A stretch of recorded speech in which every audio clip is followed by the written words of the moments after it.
Assalamualaikum warahmatullahi wabarakatuh. Alhamdulillahirabbil alamin. Puji syukur kita panjatkan kepada Allah Subhanahu wa taala yang telah melimpahkan rahmat dan karunia-Nya kepada kita semua sehingga kita dapat melaksanakan perkuliahan pada hari ini seperti biasanya. Salawat berbingkai salam tidak lupa pula kita hadiahkan kepada Nabi Muhammad SAW. Allahumma sholli ala Sayyidina Muhammad wa ala ali Sayyidina Muhammad. Yang terhormat Ibu Fitri Asih, SSI MPD selaku dosen pembimbing mata kuliah Fisiologi Hewan dan teman-teman semuanya. Izinkan kami memperkenalkan diri. Kami dari kelompok 10 yang beranggotakan saya sendiri, Anissa Madatila dengan NIM 20031119 sebagai moderator. Saya Tiara Lingga Alvina dengan NIM 2003-1105 sebagai penyaji. Saya Fiona Fatira dengan NIM 2003-1109 sebagai penyaji. Baiklah, pada kesempatan kali ini kami akan membacakan materi tentang ekstraksi dan sistem ekskresi. Adapun poin-poin materi yang akan kami bacakan, yang pertama, ekskresi hewan darat dan akuatik.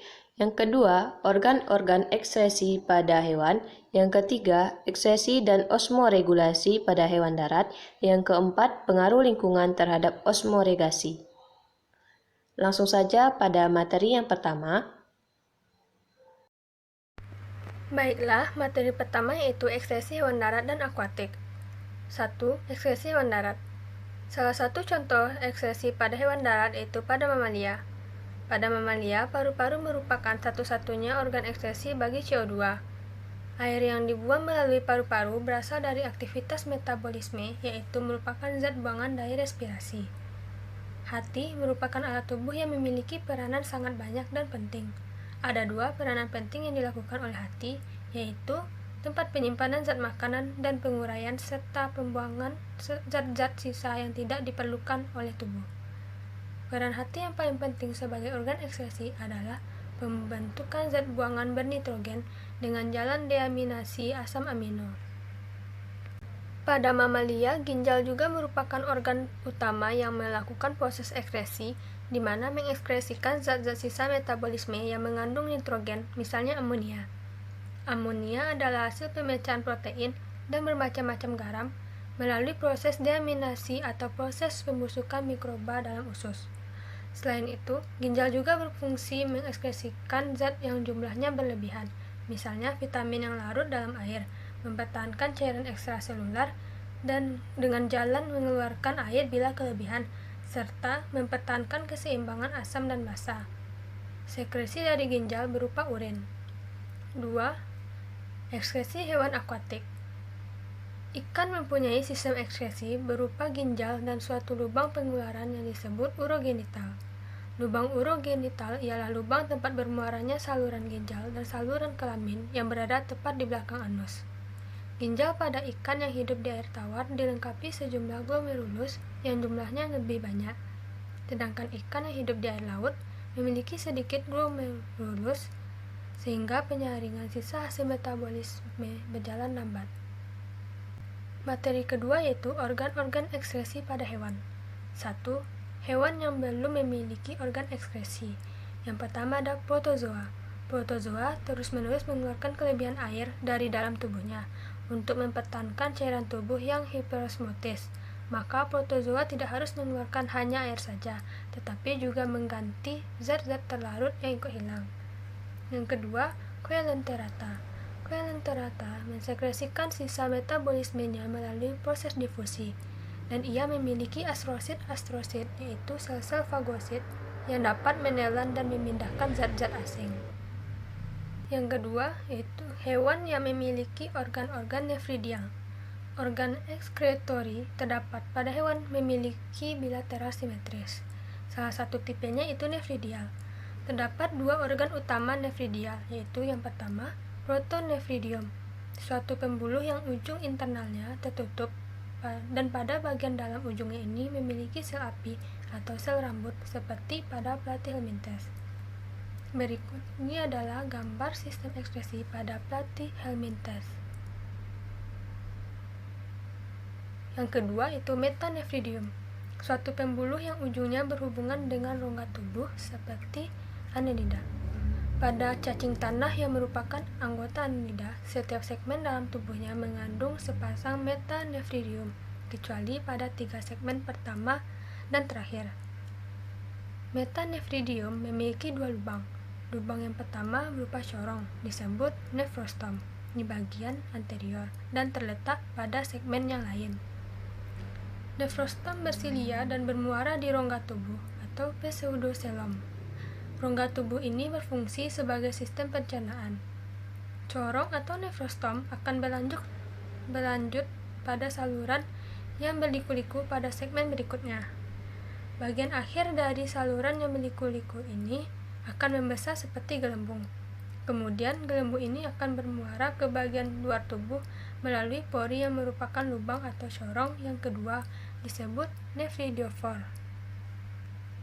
Cairan tubuh ditarik ke corong nephrostom masuk ke nephridium oleh gerakan silia dan otot. Saat cairan tubuh mengalir lewat celah panjang nephridium, bahan-bahan yang berguna seperti air, molekul makanan, dan ion akan diambil oleh sel-sel tertentu dari tabung. Bahan-bahan ini lalu menembus sekitar kapiler dan disirkulasikan lagi. Sampah nitrogen dan sedikit air tersisa di nephridium dan kadang diekskresikan keluar.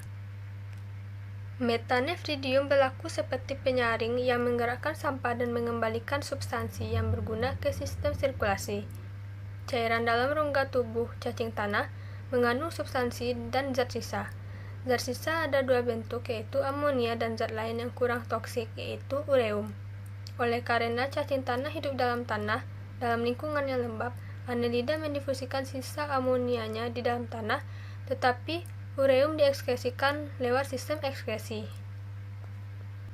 Ini adalah gambar sistem ekskresi pada annelida.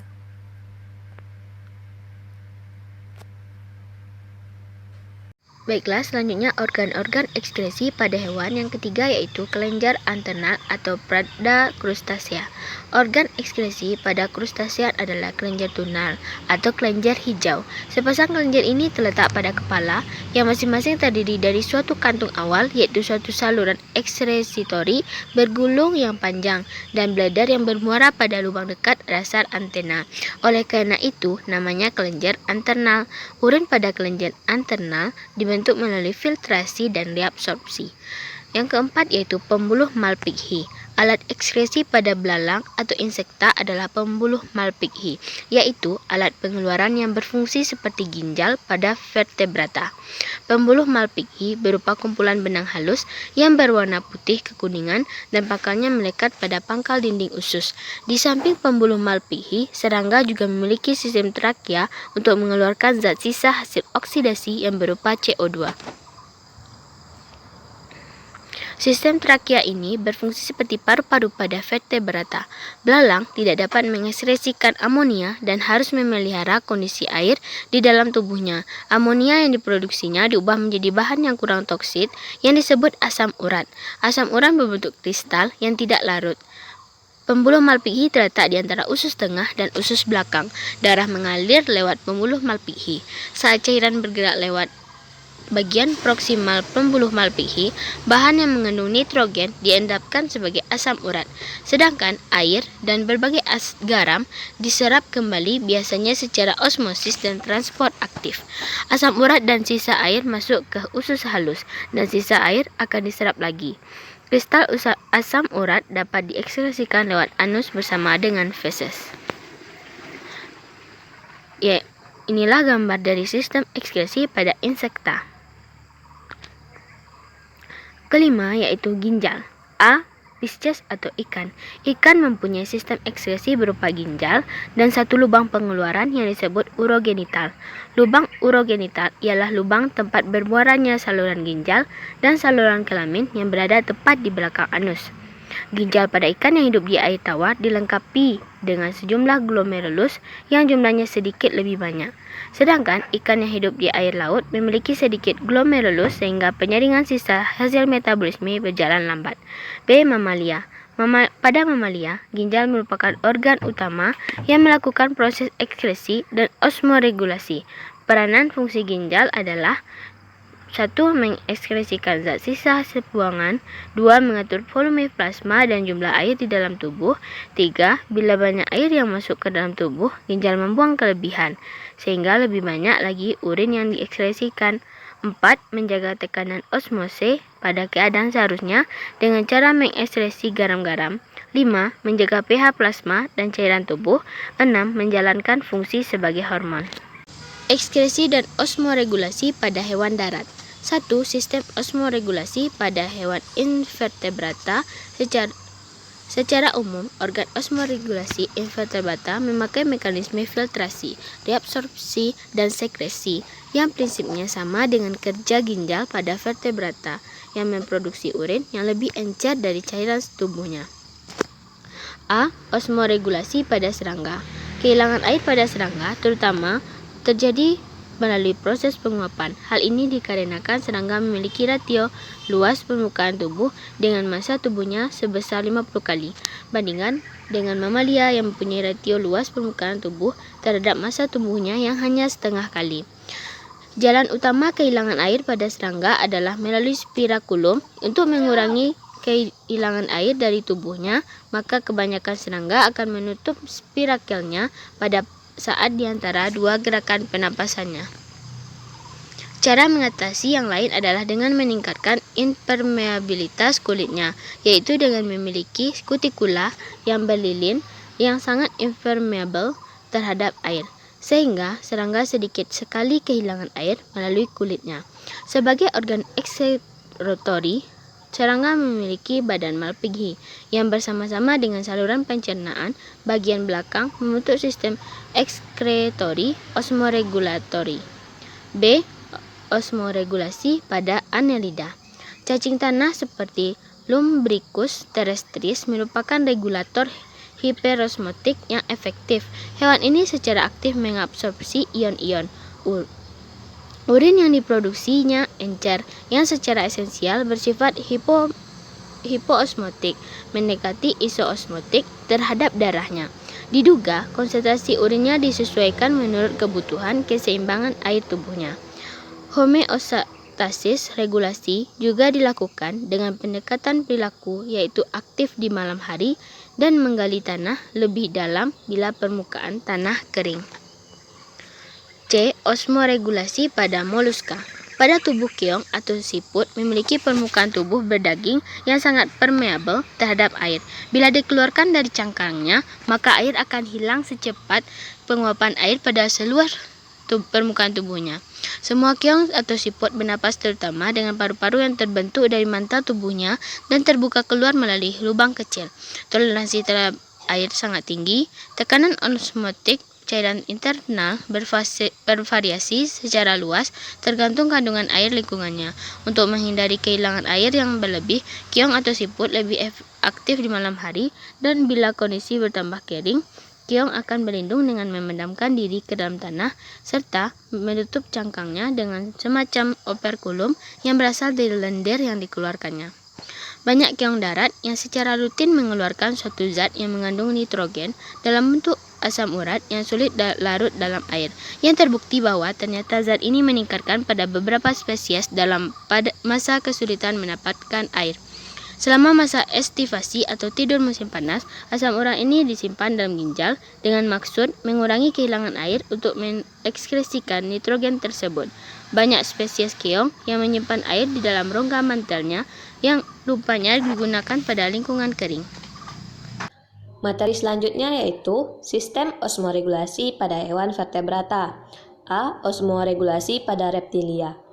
Hewan dari kelas reptil meliputi ular, buaya, dan kura-kura memiliki kulit yang kering dan bersisik. Keadaan kulit yang kering dan bersisik tersebut diyakini merupakan cara beradaptasi yang baik terhadap kehidupan di darat, yakni agar tidak kehilangan banyak air. Untuk lebih menghemat air, hewan tersebut menghasilkan zat sisa bernitrogen dalam bentuk asam urat yang pengeluarannya hanya membutuhkan sedikit air. Selain itu, reptil juga melakukan penghematan air dengan menghasilkan feses yang kering. Bahkan, kadal dan kura-kura pada saat mengalami dehidrasi mampu memanfaatkan urin encer yang dihasilkan dan disimpan di kandung kemihnya dengan cara mereabsorpsinya. B. Osmoregulasi pada aves. Pada burung, pengaturan keseimbangan air ternyata berkaitan erat dengan proses mempertahankan suhu tubuh. Burung yang hidup di daerah pantai dan memperoleh makanan dari laut atau burung laut menghadapi masalah berupa pemasukan garam yang berlebihan. Hal ini berarti bahwa burung tersebut harus berusaha mengeluarkan kelebihan garam dari tubuhnya. Burung mengeluarkan kelebihan garam tersebut melalui kelenjar garam yang terdapat pada cekungan dangkal di bagian kepala atas, di sebelah atas setiap matanya, di dekat hidung. Apabila burung laut menghadapi kelebihan garam di dalam tubuhnya, hewan itu akan menyekresikan cairan pekat yang banyak mengandung NaCl. Kelenjar garam ini hanya aktif pada saat tubuh burung dijenuhkan oleh garam. C. Osmoregulasi pada mamalia. Pada mamalia, kehilangan air dan garam dapat terjadi lewat keringat. Sementara cara mereka memperoleh air sama seperti vertebrata lainnya, yaitu dari air minum dan makanan. Akan tetapi untuk mamalia yang hidup di padang pasir memperoleh air dengan cara minum merupakan hal yang mustahil. Sebagai contoh, kanguru. Kanguru tidak minum air tetapi dapat bertahan dengan menggunakan air metabolik yang dihasilkan dari oksidasi glukosa. Pengaruh lingkungan terhadap osmoregulasi. Yang pertama, lingkungan hidup hewan. Pada dasarnya lingkungan hidup hewan dapat dibagi menjadi lingkungan air dan lingkungan darat. Lingkungan air masih dibedakan menjadi lingkungan air laut dan air tawar. Sedikit sekali hewan darat yang benar-benar telah meninggalkan lingkungan air. Misalnya, serangga dan beberapa hewan darat yang lain. Meskipun dianggap paling berhasil beradaptasi dengan kehidupan di darat, namun hidupnya sedikit banyak masih berhubungan langsung dengan air tawar. Kebanyakan hewan selain serangga hidup di dalam air atau sangat tergantung pada air. Komposisi cairan tubuh kebanyakan hewan, khususnya konsentrasi komponen utama, merefleksikan komposisi air lautan permulaan, tempat nenek moyang hewan pertama kali muncul. Air laut mengandung sekitar 3,5% garam.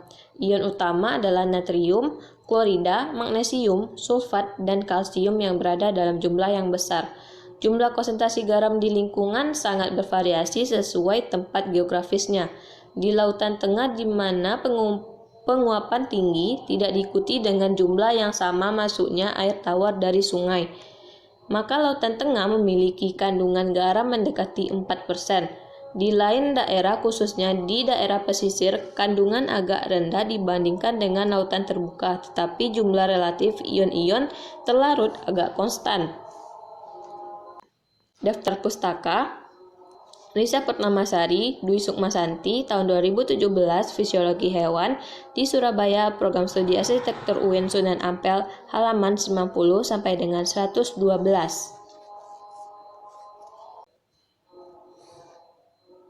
Demikianlah presentasi dari kelompok kami. Apabila ada teman-teman yang ingin bertanya ataupun menambahkan, dipersilakan melalui diskusi e-learning. Salah dan janggalnya mohon dimaafkan. Wassalamualaikum warahmatullahi wabarakatuh.